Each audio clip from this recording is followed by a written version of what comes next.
Big academy of sciences देखने वाले मेरे मोअज़्ज़िज़ दोस्तों, अस्सलाम वालेकुम। आप सभी देखने वालों को अल्लाह पाक अपनी हिफ्ज़ अमान में रखे, आमीन।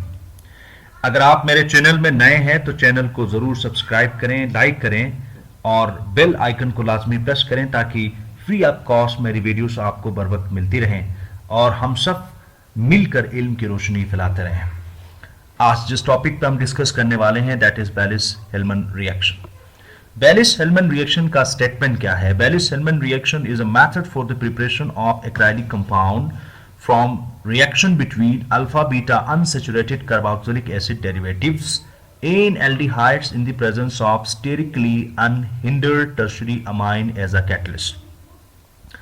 इस रिएक्शन के अंदर हम एक्रेलिक कंपाउंड्स को प्रिपेयर करते हैं और रिएक्शन के लिए हमें जो मेन रिएक्टेंट्स चाहिए that is alpha beta unsaturated carboxylic acid derivatives और साथ क्या चाहिए, एल्डिहाइड, एंड कैटलिस्ट के तौर पर हम यूज करते हैं टर्शरी अमाइन।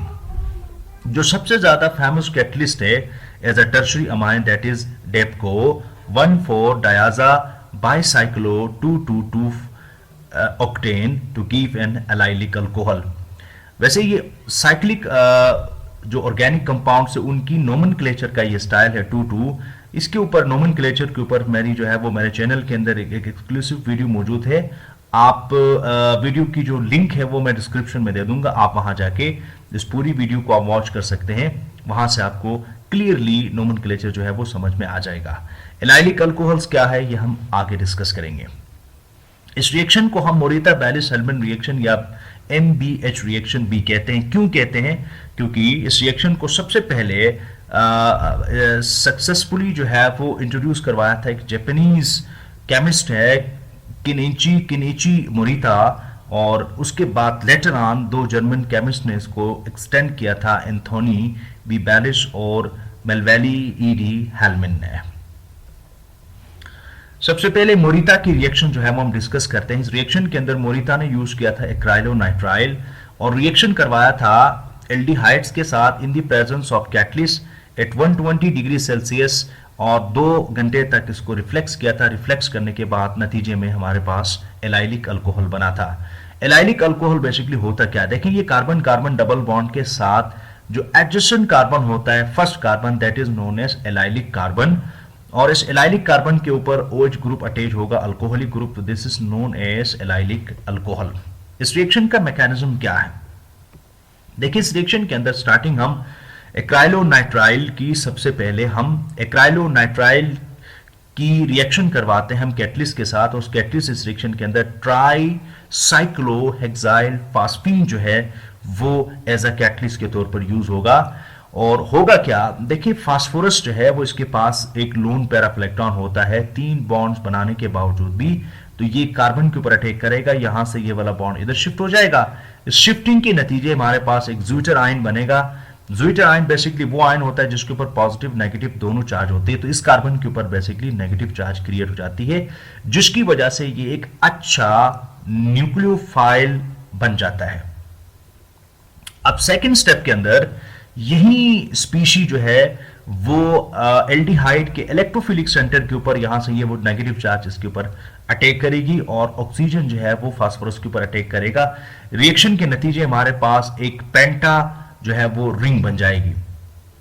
अब पेंटा रिंग बनने के बाद यहां से ये वाला जो हाइड्रोजन है वो ये वाला बॉन्ड जो है वो इधर शिफ्ट हो जाएगा और यहां से ये बॉन्ड ब्रेक हो जाएगा और यहां से ये वाला बॉन्ड जो है वो इसके ऊपर, यानी इलेक्ट्रॉन्स जो है वो ऑक्सीजन के ऊपर चले जाएंगे और इसके नतीजे में हमारे पास क्या बनेगा? देखिए, यहां से जब ये इधर शिफ्ट हो जाएगा तो डबल बॉन्ड बनेगा, डबल बॉन्ड ये वाला बन जाएगा और इसके ऊपर ये वाला बॉन्ड शिफ्ट हो जाएगा, नेगेटिव चार्ज आएगी और यहां से ये प्रोटॉन पिक करके OH में कन्वर्ट हो जाएगा, बाकी कंपाउंड एज इट इज बनेगा और यहां से कैटलिस्ट जो है वो निकल जाएगा।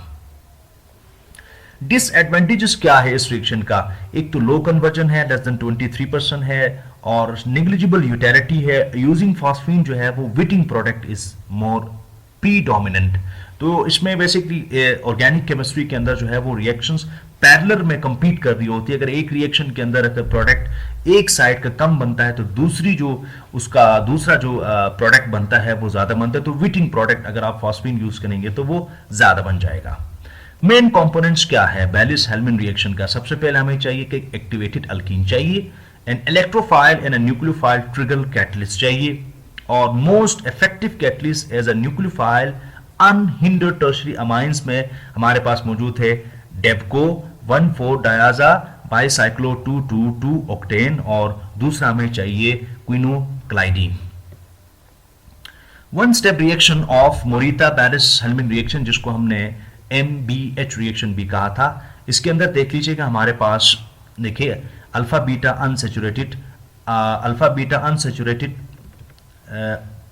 अनसेचुरेटेड कार्बोक्सिलिक एसिड डेरिवेटिव है। इसकी रिएक्शन हम करवाते हैं एल्डिहाइड के साथ। टर्शरी अमाइन यहां एज अ कैटलिस्ट के तौर पर यूज होगा, और we get allylic alcohol. Mechanism of this reaction, अच्छा मैकेनिज्म के अंदर सबसे पहले माइकल एडिशन होगी of the nucleophilic trigger catalyst to activate alkene, quenching the zwitterion adduct with an electrophile, और प्रोटॉन ट्रांसफर होगा and elimination of the catalyst होगा। अच्छा माइकल एडिशन बेसिकली है क्या? Michael addition is an organic reaction between Michael donor, जिसमें ज्यादातर जो Michael donors होते हैं वो इनोलेट या दूसरे न्यूक्लियोफाइल्स होते हैं। मसलन यहां देखिए इसमें हमारे पास जो टर्शियरी अमाइन है एज अ न्यूक्लियोफाइल के तौर पर एक्ट करेगा, क्योंकि इसके पास लोन पेयर इलेक्ट्रॉन है, तो ये माइकल डोनर कहलाएगा। दूसरा होता है माइकल एक्सेप्टर। माइकल एक्सेप्टर ही नॉर्मली जो है वो alpha beta unsaturated carbonyl compounds होते हैं। This is the Michael acceptor, this is alpha beta.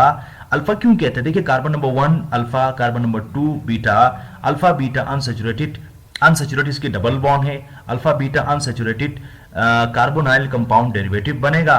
इस रिएक्शन के नतीजे में इन दोनों की आपस में रिएक्शन के नतीजे में ये हमारे पास ज्विटर आयन बनेगा।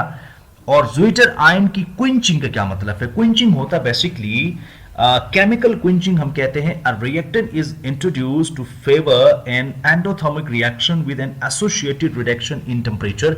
हम एक इसमें जो है ना वो एक रिएक्टेंट इंट्रोड्यूस करवाते हैं और साथ साथ इसका टेम्परेचर जो है वो कम हो जाता है। सो दिस इज द रे डिटर्मिनिंग स्टेप। और उसके बाद हमारे पास होगा क्या? ये जो नेगेटिव चार्ज है डबल बॉन्ड इसके ऊपर अटैक करेगा, नेगेटिव चार्ज दोबारा जो है वो नीचे ट्रांसफर हो जाएगी, और इसी तरह जो है वो हमारे पास इस तरह का एक प्रोडक्ट बनेगा। बेसिकली यहाँ एल्डोल कंडेंसेशन हो रही है, और अगेन इसी तरह यहाँ से प्रोटॉन शिफ्ट हो जाएगा और ये वाला बॉन्ड इधर शिफ्ट हो जाएगा, और जो प्रोटॉन यहाँ से निकला था ये पिक करके आके क्या बन जाएगा? एलाइलिक अल्कोहल बन जाएगा। यहाँ प्रोटॉन ट्रांसफर का मतलब ये है कि ये वाला प्रोटॉन जो यहाँ से निकला था वो ऑक्सीजन के ऊपर चला जाएगा और इसी तरह एलाइलिक अल्कोहल बन जाएगा। इस रिएक्शन का सोर्स ये है, यहाँ से इस रिएक्शन का ये जो मैकेनिज्म का सोर्स है वो बेसिकली मैंने यहाँ से हासिल किया है। एडवांटेजेस क्या है बैलिस हेल्मन रिएक्शन का? सबसे पहले तो इसमें कार्बन कार्बन बॉन्ड बन जाता है अंडर माइल्ड कंडीशंस। दूसरा ये कि हम एक वाइड रेंज के अंदर जो है वो सबस्ट्रेट्स यूज कर सकते हैं, और तीसरा ये कि एटम इकोनॉमिकल है। एटम इकोनॉमिकल का मतलब ये है कि हम हर स्टेप के अंदर प्रोडक्ट जो है वो लॉस नहीं होता। We utilise every atom of the reactant, और सिंथेटिकली यूजफुल प्रोडक्ट्स जो है वो हम हासिल करते हैं।